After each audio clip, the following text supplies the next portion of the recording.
Hello everyone. এই ভিডিওত আমি class 9 যি চেপ্টাৰ 6 কলা সেই চেপ্টাৰৰ কিছুমান এমসিকিউ কৰিম। তো প্ৰথম কোৱেশ্চনটো একোটা নিৰ্দিষ্ট কাম সম্পন্ন কৰিবলৈ একে গঠন আৰু একে আকৃতি প্ৰকৃতিৰ কোষৰ সমষ্টিক বোলা হয় কলা।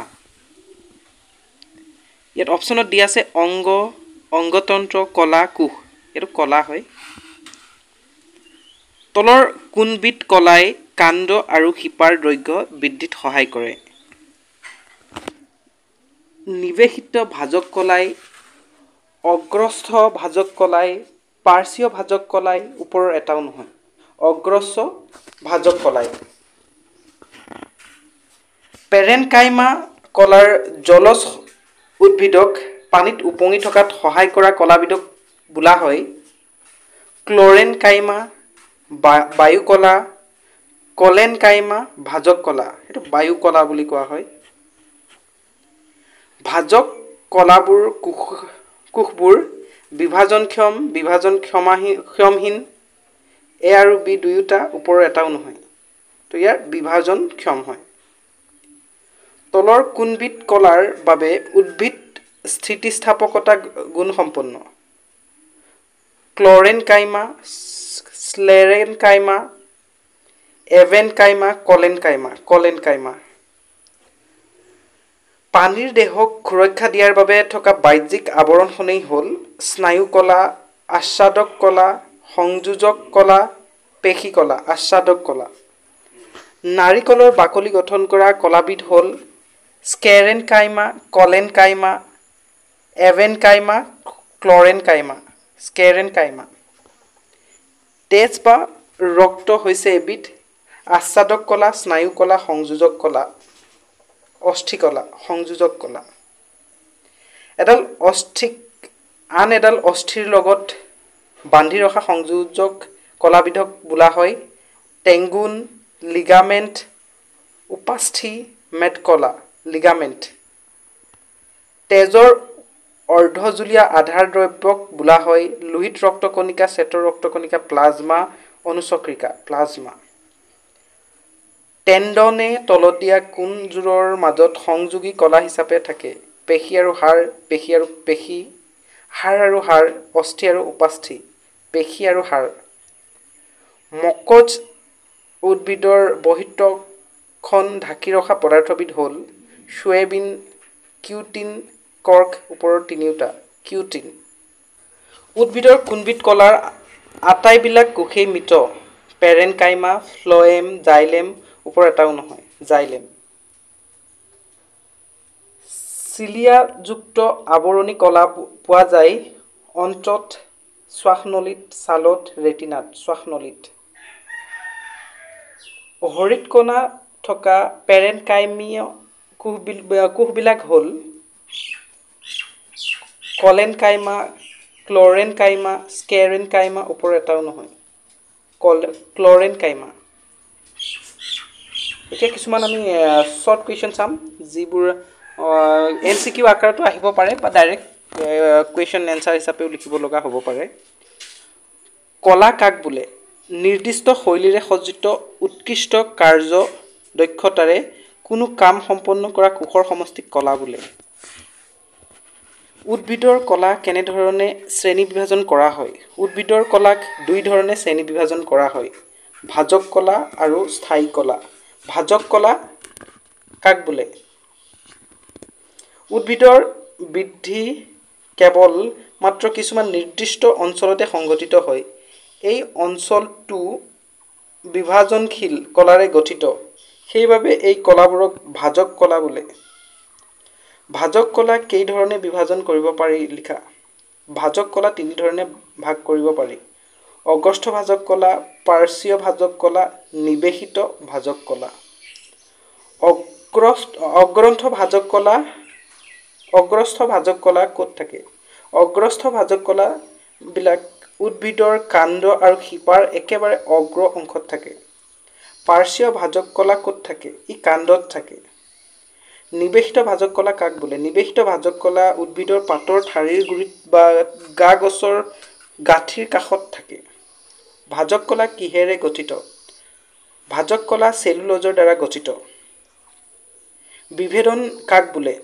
ভাজক কলাৰ কোষবোৰ স্থায়ী আকাৰ আকৃতি ধাৰণ কৰি নিৰ্দিষ্টভাৱে কোনো কাৰ্য কৰিবৰ বাবে সাজু হৈ উঠে, ইয়াকে বিভেদন বোলে।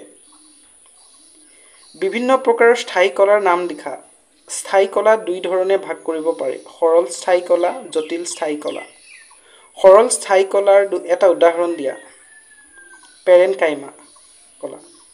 বিভিন্ন ধৰণৰ সৰল স্থায়ী কলাৰ উদাহৰণ দিয়া। পেৰেনকাইমা, কলেনকাইমা আৰু স্কেৰেনকাইমা। পেৰেনকাইমাৰ মানে কি বুজা? কোষবিলাকৰ কেইশাৰীমান লগ হৈ প্ৰাৰম্ভিক কলাৰ বন্ধনটো গঠন হয়। এইবোৰক পেৰেনকাইমা কলা বোলে। ক্লৰেনকাইমা কাক বোলে? যিবোৰ পেৰেনকাইমা কলাত পত্ৰশৰীৰত থাকে আৰু সালোকসংশ্লেষণ কৰে তাক ক্লৰেনকাইমা বোলে।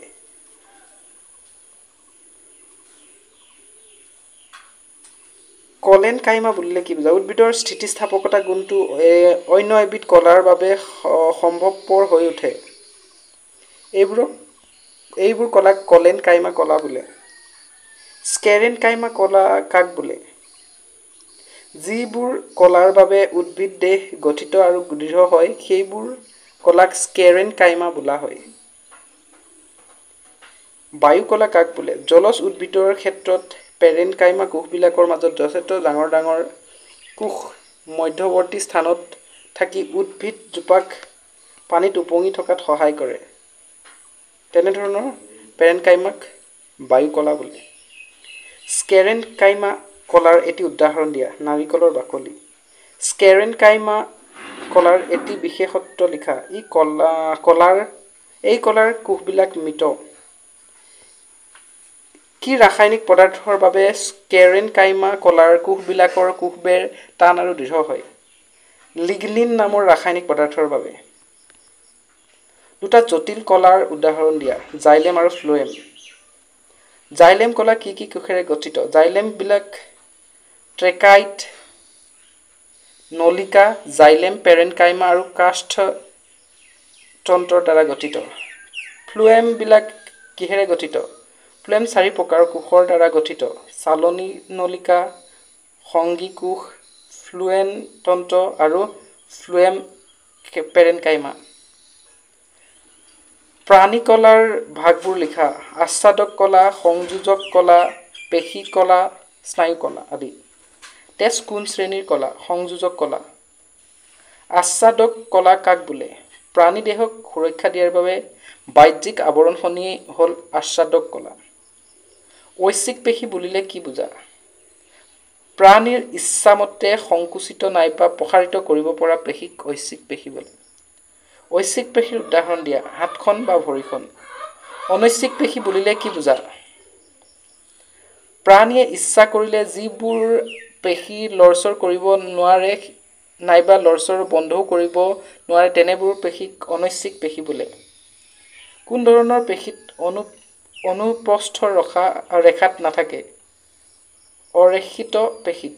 অৰেখিত পেশীসমূহ ক'ত পোৱা যায়? চকুৰ আইৰিছ, জৰায়ু, হাঁওফাঁওৰ ব্ৰংকাই আদি অৰেখিত পেশীত থাকে।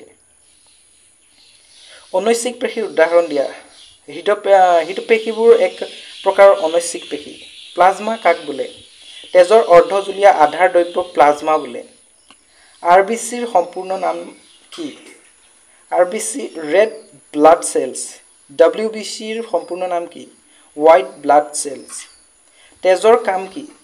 তেজে গেছ, খাদ্য, হৰম'ন, বৰ্জিত পদাৰ্থ বিভিন্ন অংগলৈ পৰিবহণ কৰে। অস্থি কোন শ্ৰেণীৰ কলা? সংযোজক কলা। উপস্থি কোন শ্ৰেণীৰ কলা? সংযোজক কলা। মেদকলা কাক বোলে? ছালৰ তলত আভ্যন্তৰীণ অংগৰ চাৰিওফালে মেদ জমা হৈ থকা কলাক মেদকলা বোলে। কোনবোৰ কলাই তাপ অন্তৰক হিচাপে কাম কৰে? মেদকলাই। ট্ৰেকাইট আৰু নলিকাবোৰৰ আকাৰ কেনেকুৱা? চুঙাকৃতিৰ। জাইলেম আৰু ফ্লোয়েমৰ এটি সাদৃশ্য লিখা। দুয়োটাই সংবহন কলা।